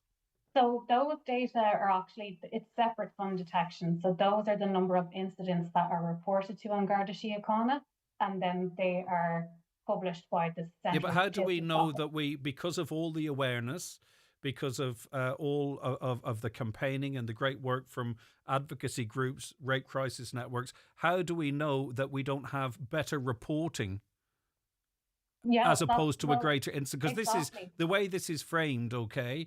The way this is framed, and we're not saying it's the case, and by the way, I'm certainly not being defensive, but the way this is framed, we don't actually have the data to prove that we have. So that's a misleading headline. Well, what we're saying is we're not trying to criticise or draw any conclusions from the data. We're simply saying the data show that compared to our EU counterparts, we have a higher number of incidents. But we make it very clear in our But it says here analysis, committed. It says here committed, not reported. Well, if they're reported, then they're committed. I mean, I think that goes hand in hand. But we've made it very clear in the analysis that we don't know whether the offences that are reported, so they're reported and collected for the year that they're reported. So there's no differentiation made between when the offences were committed. And there's been a lot of work done, as you rightly point out, to alleviate some of the stigma around reporting sexual offences, and that's to be commended. And we haven't made any criticism of that. We're simply saying that reporting is up, and and as a result, of course, this will be across the board in the EU as well. And we're not drawing any conclusions. We're simply saying this is the data that are available publicly from reputable sources show that comparatively we have a higher number of incidents in Ireland as compared to our EU counterparts. And this is just to clear up my ignorance, Suzanne. It's not so from a legal perspective, as a barrister, there is no connotations with the word committed. As you stated, reporting and committed are one and in the same, yep? Well, I'm not sure which headline you're referring to. All I can say is the data that we've looked at is offences that are reported. So we've looked at the recorded crime incidents, so that's reported. We haven't looked beyond conviction or further down the line. That's potentially something we could look at in further iterations of that project. But what we've looked at are the crime statistics that are published by Garda Síochána and then made available to the public via the Central Statistics Office. This is very useful, isn't it, in that how can you police or target resources or really address what might be going on if you've got the big gaps in the data that you talk of. So from a government perspective, I think, or an Garda Síochána perspective, that's a really interesting space that they need to look into. Suzanne, would you agree? Absolutely, yes. And we have some interesting data. So we looked at spending across the three pillars of the justice system. So on Garda Síochána, the courts and prisons, and then expressed those as a percentage of the entire justice budget. And it's very interesting to see that actually Garda Síochána get quite a high percentage of the justice budget, whereas the courts it appears to be underfunded, at least compared to our EU counterparts. So the data that we have indicates that Ireland spend on average €38 per capita on the courts, whereas the EU average is €52. So we're below our counterparts in that regard. And just in terms of sentiment, confidence in the judiciary, the Gardaí, higher in Ireland? Yes, exactly. So trust in the Gardaí comparatively high across the board. That's from data from the OECD. So in 2023, trust in the Gardaí was 70%, and the OECD average was 63%. And then for the Irish courts, 69% of the Irish population trusted the courts compared to 54% across the OECD. Yeah, and again, just to reiterate, because I think this is a pivotal thing, if we're ever talking about reform of whatever in terms of justice, the justice system, that has to be based on good data. That's common sense, Exactly. and I think we all could agree on that, certainly, couldn't we, exactly. Suzanne? Yeah, and that's ultimately what the purpose of this project is. It's not to point the finger or criticise any one particular institution. It's simply to lay out the status quo now, set out the data that we do have, call for more data, and emphasise the need for data to underpin justice policy making. Brilliant. Thank you so much, Suzanne. I really appreciate your time. Suzanne Scott, barrister and head of research at the Centre for Justice and Law Reform. I just think it's very important when you have a public service broadcaster that's funded to the tune of €750 million that they get what a report is about. And that's what I was teasing out with Suzanne, and I hope she doesn't feel I was questioning her, but the reporting in that the headline, because this is going to be spread all over the World, the headline is Ireland's sexual offences rate 43% higher than the EU average. But that doesn't necessarily hold true, because the data isn't there to actually support it, because we don't know, are these reports? Have we got a higher reporting incident rate? Are the Gardaí better at encouraging people to report? Do we do better in terms of giving people the confidence to report? So in other words, there could be the equal rate in another country, just it's better reporting here. Redcastle Hotel and Spa would like to invite you to their wedding fair on Sunday 15th February from 1pm to 4pm. View our stunning waterfront venue, meet the wedding team, top industry suppliers with breathtaking views, refreshments and more. Avail of great incentives for bookings made on the day. Visit redcastlehotel.com for more information. There's a French expression, tout compris. It means all included, perfectly expressed in the Peugeot hybrid and electric SUV range, featuring the compact 2008, our best-selling 3008, and award-winning 7-seater 5008, all with a 5-year unlimited mileage warranty. Discover tout compris for yourself at McGinley Motors Peugeot, County Donegal, today. With the phasing out of R32 refrigerant and heat pumps, discover next-generation comfort with the new award-winning Grant Airona R290 heat pump, delivering exceptional performance with quiet operation. The Grant Airona R290, heating for the future. Think heating, think Grant. Visit grant.ie. To refresh your home, visit Foy's Fabric Department in Letterkenny. We've got ready-made curtains, made-to-measure options, window blinds of every kind and so much more. From cushions and throws to upholstery fabrics, choose from top global brands and get advice from our experienced interior design team. Style it your way with Foy's, Port Road, Letterkenny.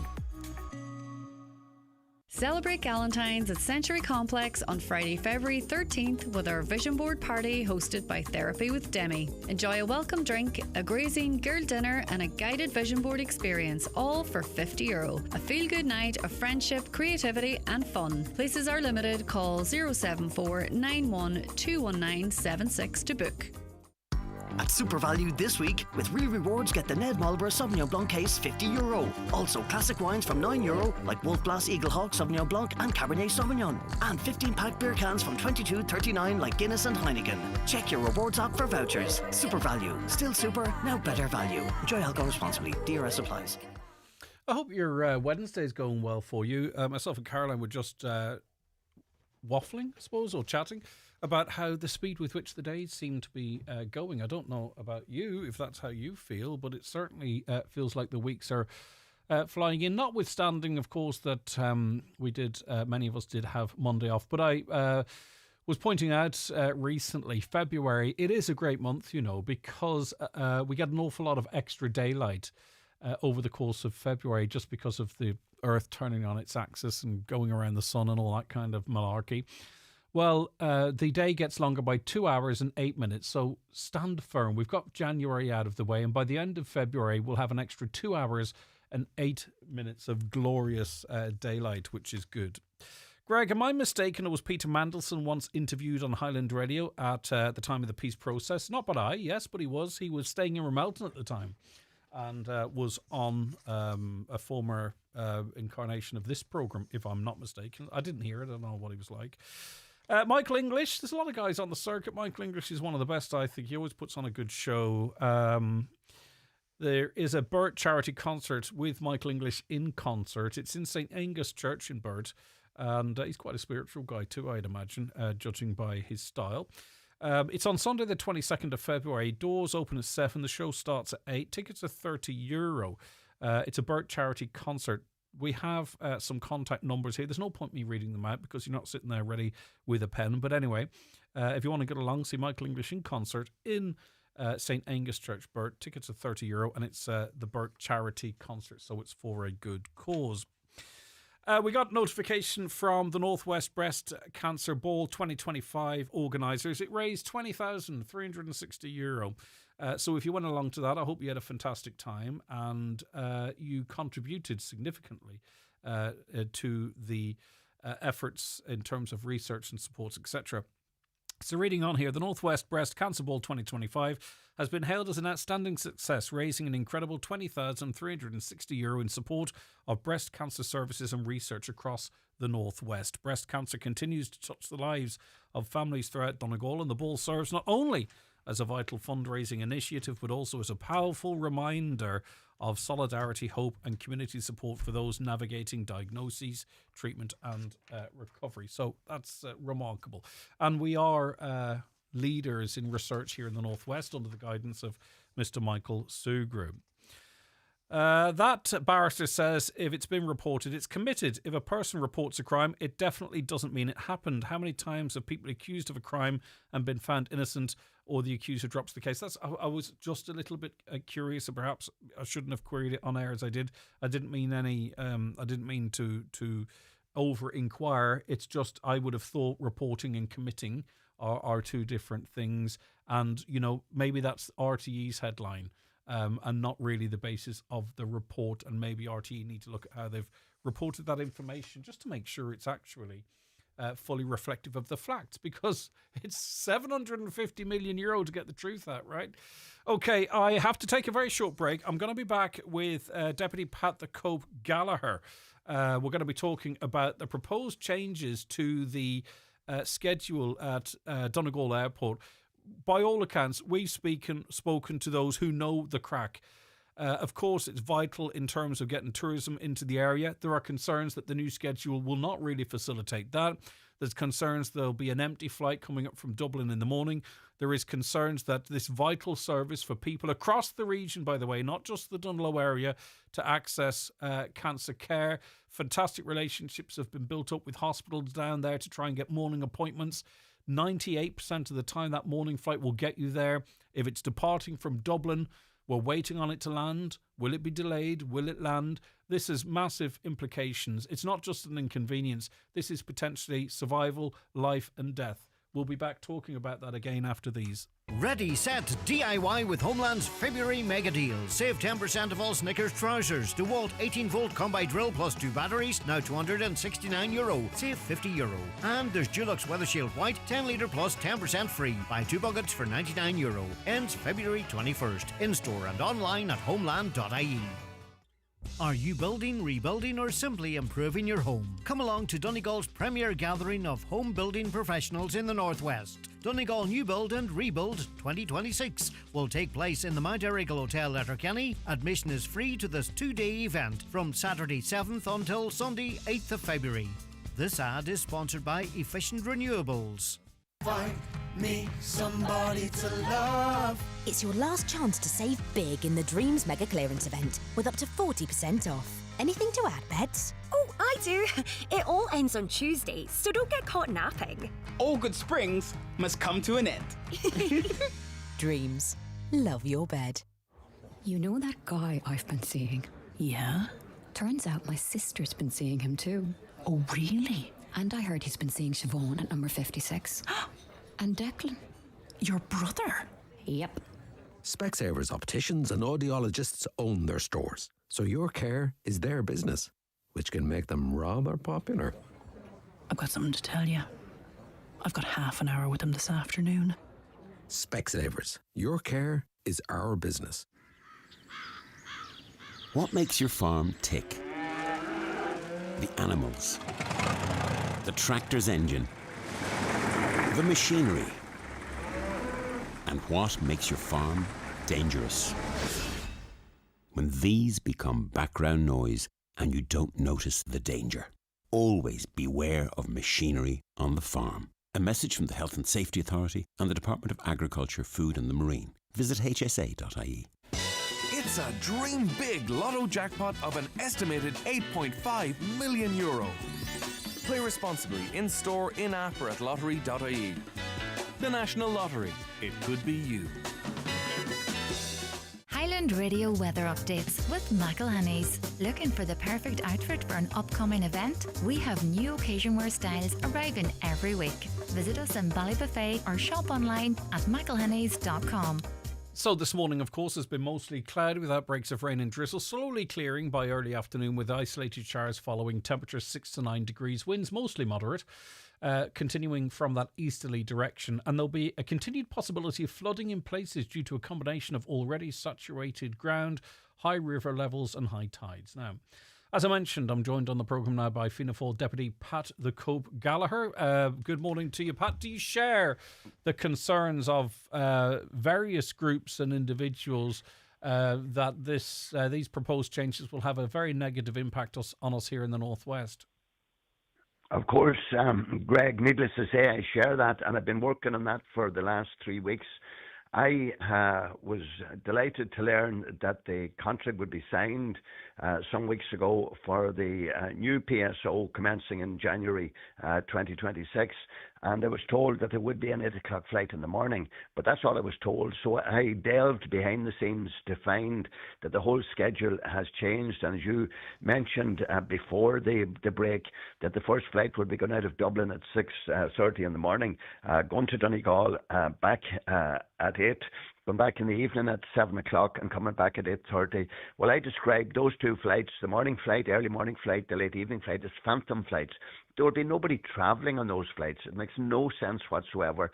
And I know yesterday that you debated the issue about the midday flights, which are so important to many people, including those who are going to Dublin for medical appointments up in the morning, back in the afternoon. So this makes no sense. In actual fact, it's costing the government more to provide these services now. And while I believe it's only two services that will be used as against 4 the last time. So it's going to cost money. It makes no sense whatsoever. And immediately I became aware of this. Unfortunately, I became aware. I met straight to the minister. He is working with his officials on that since then. On the following day after I heard it, I travelled to Donegal. By coincidence with Minister Jack Chambers, who had responsibility for transport at one stage and was very familiar and very supportive of retaining the schedule as there at the moment, as is the Minister, I must say, and the Taoiseach. So talks are ongoing, and I came in here 45 years ago, and this is the most serious problem, like many others, that I have encountered because of the importance of the daily flights to Dublin, and I'm not giving up easily. I'm back in Dublin today, and I'll be having further meetings with those on high to try and convince them that what has been done is wrong. There was a tender which issued last year, and it just said one on weekdays flights to Dublin, one in the morning and one in the evening, but it wasn't spelt out about the middle of the day because it was taken for granted that this would happen. And the advantage of having the early morning flight out of Donegal, and I must thank the late Mary O'Rourke, who was Minister for Transport, she insisted on that. Because we know the night before, as I did last night, called, found out the plane is going there, sort of be going up in the morning. What will happen in weeks to come if this schedule is introduced? We won't know until 7:30 in the morning if they're coming or not. And if they're not coming, then we have to find another way. It makes no sense whatsoever. Just to be clear, to try and timeline this, then the tender that was offered was a redrafted tender compared to the tender that was put out before? Is it that there was a morning flight and just an evening flight? So that's what airlines were tendering on? No, what it said on this, Greg, is that the schedules must include an early morning flight from Donegal Airport departing not later than 8 to Dublin, and a late evening flight from Dublin to Donegal not earlier than 6:30. That was fine, but it followed then that the only other flight would be in the middle of the day, as it is in the moment, leaving Dublin at 12:55 and returning at 2:30. And there was no consultation with the airport or the airport authorities in relation to this. So we and the state will be paying the successful tenderer, if they are to proceed with this schedule, to go up empty. I doubt if anybody will be travelling. It was said to me that it will catch flights coming in from the United States at 6:30 in the morning. That means they have to be in by 4 or 4:30, and anyone who wants to travel to Donegal in the morning have to be at the airport at 5 o'clock. No public transport. It doesn't make sense at all, and it's just a license to print money. Yeah, but again, I understand that you say that things were a given, Pat. But if that was what put out, if that's what was put out for tender, and someone was successful in it, what they have proposed, this new schedule, does actually match that tender. So the fault here goes back to whomever. We can't work on presumptions, can we? It's at the tendering process that the ball was dropped here then. But it's worked well since 1994. And there was no necessity to change it. And a PSO, as you'll understand, is a public service obligation. It's to provide a service to those in the regional and peripheral areas that are more than 4 hours from Dublin. And in fact, I was the one in the European Parliament in the 90s that ensured that there was an amendment note included that airports where it took more than 4 hours to travel by road would be included. That's why we have a public service obligation. So we're here to serve the people. We're not here to serve a private company. So how do we progress this then? So, I mean, I presume parking an airplane in Dublin overnight and then and all the taxing and all that in the morning is more expensive than it's sitting in Donegal Airport. I could be wrong in relation to that. But it's going to require negotiations with the airline to say, look at, you might have tendered for this, but we want that. Well, if it costs money to do that, I'm quite confident that that can be provided. But the airline who are there at the moment are doing extremely well. I met people at the airport this morning, and one person travelled down to the Dublin-Donegal match on last Saturday week. They paid 150 one way.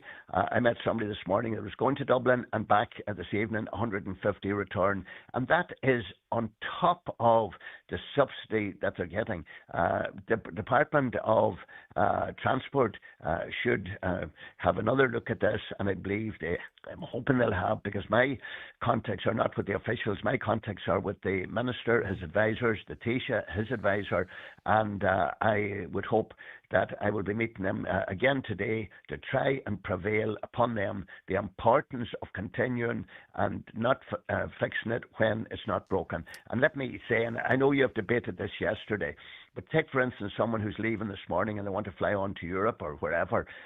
They know from the night before, and that's the advantage of knowing the night before. They're safe, whereas they would have to wait until 7:30 in the morning. Is it in the air? Will it land? Doesn't land? Then they've missed all their connecting flights. It doesn't make any sense at all, and it's wrong. Unfortunately, it does potentially begin the journey of it being gone altogether, because then if this schedule is actually enforced, the numbers won't justify the PSO. That's what we'll hear in a year or 2 or 3 or 4 or whenever it's coming up for review. But that would have been because it's completely impractical. So you have contacts with the people at the very top, right? When are we going to get a positive decision in relation to this? And what will you do if you don't get a resolution to this? Well, I'm always an optimist, and I will be doing my utmost to ensure that it continues providing the schedule that it has. And I have grown up politically with Donegal Airport, and I remember the grass airstrip when Anthony Gillespie, Cathal McSivnia and the Forker brothers got involved and provided the service with Malin so I have many a time I travel to Glasgow, even Donegal at 3 in the morning to go to talk to Logan Air to try and convince them to come here. So it's very much and very close to me, and I'll just wait and see what develops. But I'm adamant that approval must be given. And if we look at this on a financial basis, by whatever criteria you take into consideration, it makes no economic sense. If one is to do a study of this and the cost, and remember, the flights are very expensive. It costs now as much to go from Donegal to Dublin, while you're booking a last-minute flight, as it would go to for a weekend in Paris or in other parts. Do you not think it's important we find out who drafted this tender, though, Pat? Is that not important? Did the airline have any influence over it, for an example? Well, I don't know. I don't know. I can't answer that. I can't. But let me tell you, when I came in to the Dáil in the 1987 election, we were going into government, and I heard that the Department of Transport were saying in that time that it's not wise to continue investing money in Donegal Airport, which is very much in its infancy at that time. It proceeded immediately to the Minister for Finance, Ray McSharry, very familiar with West Donegal, with John Wilson, the Minister for Transport, taught in Letterkenny for years, and they said to me very clearly, don't fear. We will ensure that the development of Donegal Airport will continue. Okay. And then in 1994, commenced the PSOs, and it's been going extremely well since then. And it's important to remember. It keeps going. It's important, yes, Greg. go ahead, briefly, it's important to remember that there are 190 direct and indirect jobs. It contributes 86 million in economic output. Last year, there were 55,000 passengers recorded in 2025, an increase of 9%. And of course, that deals with the health. And when I see the patients who are going down for appointments in St. Luke's and other hospitals in Dublin, they're picked up there, taken to the hospital, straight back again.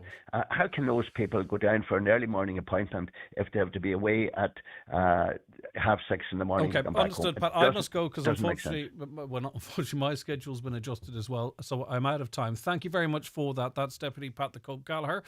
We'll be back with you tomorrow morning.